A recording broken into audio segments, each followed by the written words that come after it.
Why would you do that? Oh God. Why would you do that? Huh? Oh God. Why would you do that? Oh God. Why would you do that? Why would you do that? Oh God.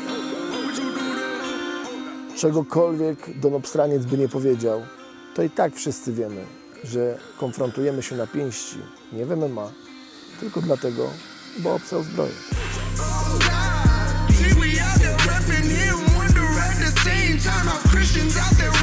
Ta walka zrobiła się bardzo osobista. Po tych wszystkich obelgach, które wykrzyczał mój oponent, nie pozostaje mi nic innego jak Don Obstrańca zapiec w tej klatce. I zrobię wszystko, by tego dokonać już 21 listopada podczas Fame MMA 8.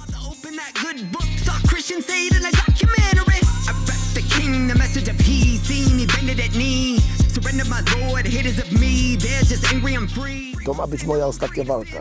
Życzę sobie tego z całego serca, aby tak właśnie było. Możecie spodziewać się, że dam w klatce z siebie wszystko, by godnie pożegnać się ze sportami walki.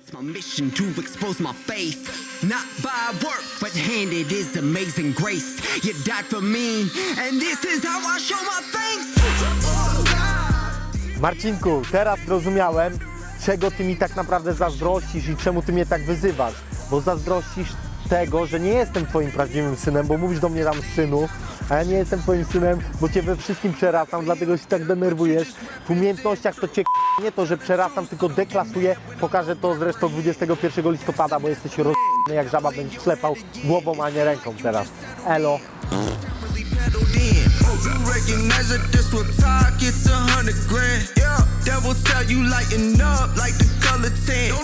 Ostatnio mój gang turboprzygłówków podesłał mi, że na Eltosa profilu na Instagramie on wrzucił porównanie jakiejś walki mojej z nim do Derka Chisory z Usykiem.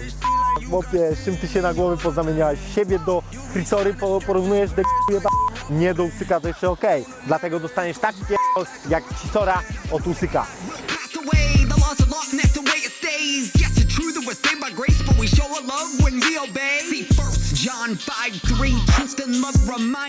No i słyszałem, że twoim marzeniem jest jeżdżenie na karetce, więc na pewno się po walce ze mną przejedziesz nią, ale jako pacjent.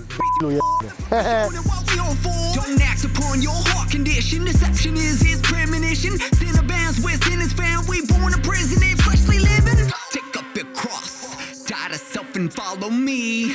Jesus called to death as part of his apostles' creed. Killing I as the spirit works to set you free. Freeze to life, cause together we arose on three.